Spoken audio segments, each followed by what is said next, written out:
Hello, I'm Ira Thor, Senior Director of University Communications at New Jersey City University and a member of the COSIDA Academic All-America Committee. And today I'm joined by senior goalkeeper Kellan Grant from Claremont, California, and the Pomona-Pitzer College Sagehens. He is your 2022 COSIDA NCAA Division III Men's At-Large Academic All-America Team Member of the Year. Kellan's a senior majoring in economics with a perfect 4.0 GPA. He's the 20th academic All-American in Pomona-Pitzer history, the third at-large selection, and the first ever in the sport of men's water polo. So now in the pool, Kellan is the Association of Collegiate Water Polo Coaches Player of the Year and an All-American and first-team All-SCIAC. And he helped lead the Sagehens to a USA Water Polo Division III National Championship this past December and a SCIAC Championship as well. So, Kellan, on behalf of COSIDA, we congratulate you on this prestigious accolade. What was your reaction when you learned that you're being honored as the best of the best, the Academic All-American of the Year in the at-large category? Thanks, Ira. Yeah, I was surprised, but really honored to be named to this award. I know that there's a ton of people that have come before me in my water polo program and at my school that have been really instrumental to both academics and athletics. So to be honored with this has been really, really awesome. What about for you? What does it mean to be the first Pomona-Pitzer water polo player to earn academic All-America honors? And of course, by doing so, being the first to take home Academic All-America of the Year accolades?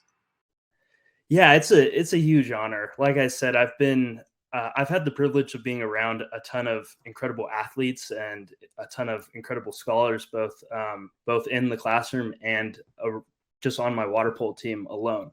And through that, just to be able to earn an award like this, thinking about how many incredible people I've been around, it means a lot. Now, you previously were at UC Berkeley, played water polo there before transferring to Pomona College. And your campus, I've been on it. It's a beautiful campus. You know, it certainly has that unique Southern California charm, but it's also unique in the fact that it's two colleges in one. So for those who aren't familiar with Pomona-Pitzer, could you tell our audience about your college and what makes it unique? Yeah, absolutely. So we attend basically a consortium. So we have 5 colleges that are structured that are placed in the city of Claremont. And the colleges are Pomona, Pitzer, Scripps, Claremont-McKenna, Harvey Mudd. And I think I named all 5 right there.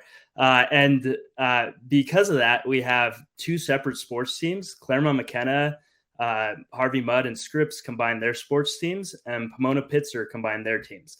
So it's interesting because we have a really weird dynamic of a cross-street rivalry is what we call it. And so when we play Claremont-McKenna, we literally just cross the street to play our rivals. And it's interesting because a lot of us take classes with people that we play against and things like that. And it's really a weird dynamic that you don't really get at any other type of school. But it's a cool feeling. And we actually got to play Claremont-McKenna in the national championship game. And that was really cool to play our rivals in that.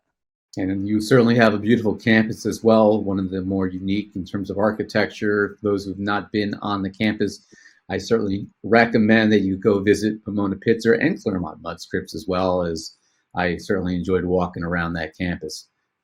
Absolutely. And then for those who aren't aware, in the at-large division, it's a very complex division for this award. It includes 12 different sports: men's volleyball, men's fencing, golf, gymnastics, ice hockey, lacrosse, rifle, skiing, swimming, tennis, wrestling, and of course, water polo. So this further cements just how difficult this was for Kellan to win this award, because it's not comparing apples to apples for our voters, unlike other sports. Now, what's one of the most interesting parts about the at-large category is that there are often sports that don't receive a ton of attention. And this is certainly an opportunity, in this case, to shine a national light on those sports. Water polo certainly be one of those sports that outside of maybe the Olympics every 4 years, it's rather unknown. So what could you tell us about the sport to really help shape it with our audience? And also, maybe what a common misconception about water polo that you can share with our audiences? Yeah, something I love about water polo is that it combines a lot of different aspects of many different sports. So some people will ask me to give them a description of what water polo is like. And in a way, it's like soccer because you've got two goals on each end, and you're swimming up and down trying to score as many goals as possible. But then in another way, it's like wrestling in a sense because each position you're wrestling with a teammate or something, or not a teammate, you're wrestling with the other team in every single position. And so it's weird like that.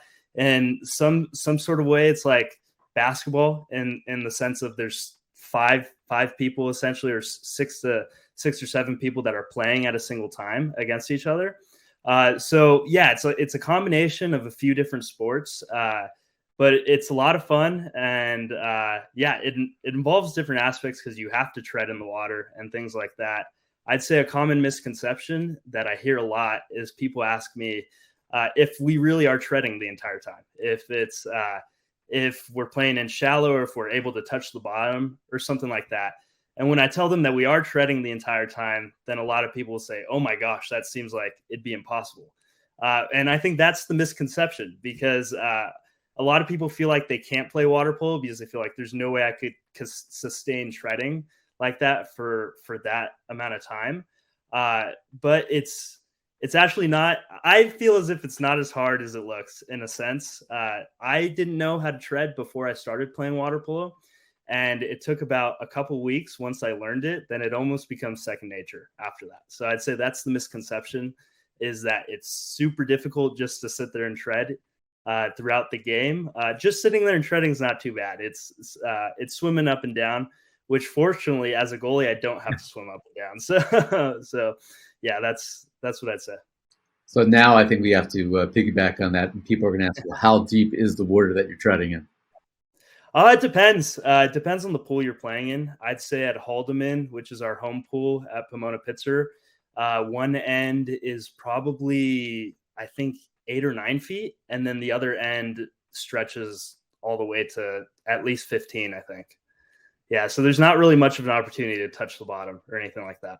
I am exhausted just thinking about it, but that I certainly think is going to be very valuable for our audience to learn about. Yeah. Now, you mentioned Haldeman Pool, and something that many people may not even realize is that throughout California, most water polo centers are actually outdoors. Again, I mentioned I've been on your campus. I've seen the beautiful Haldeman Pool and the whole center, but that's not true everywhere in the country. Can you talk about how the sport can be different based on the environment it's played in?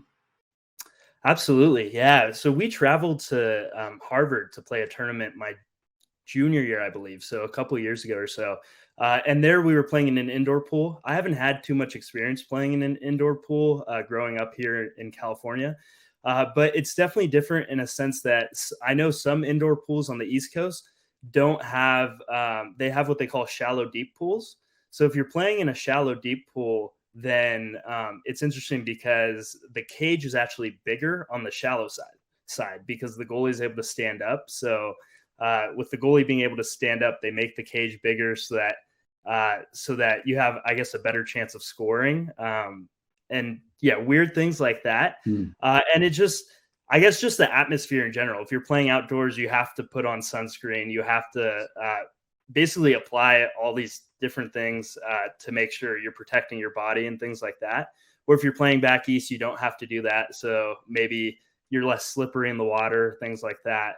And then also reffing on different coasts is a little bit different. I know that different reffing schools, obviously it's the same rules, but different refs have different styles, just like in any sport.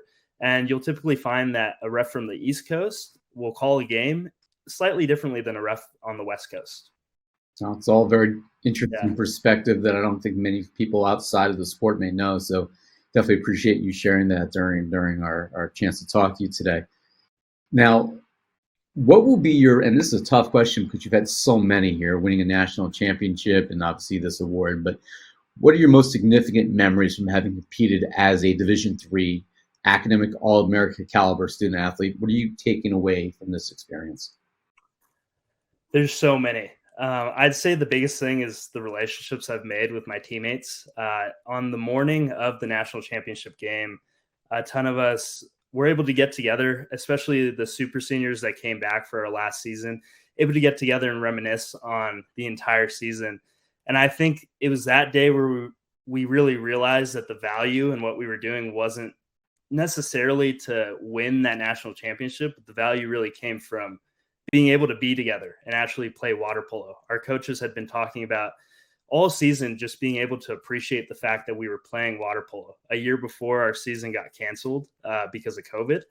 And so we weren't able to play. A lot of us hadn't been in the pool in about a year until we were able to start ramping up for the 2021 season.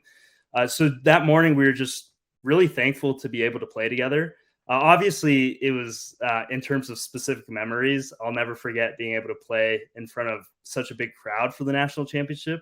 Like I said, we played our rivals, Claremont-McKenna, which is right across the street. So it was easy to get a lot of people on the pool deck. And when we won the game, we had won the game in overtime by 1, and basically at the last second. And we had a lot of our student section, even my mom jumped into the pool. A lot of people jumped into the pool to celebrate with us. And I'd say there was nothing like that. So I'd say those things, the biggest things were the relationships, but in terms of specific moments, winning that national championship was really special. That's really cool. Hopefully mom took her cell phone out of her pocket before jumping. Yeah, I think she did. Now, academically, we talked about you posting a perfect 4.0 GPA throughout your college academic career, and you've done this while competing at the pinnacle of your sport. So what advice can you give to other student athletes on balancing excellence in both academics and athletics? Sure, yeah. So I'd say my biggest thing was being proactive about the work I needed to do and scheduling when I'd get it done. A lot of times I'd have a paper coming up or a test to study for or something like that.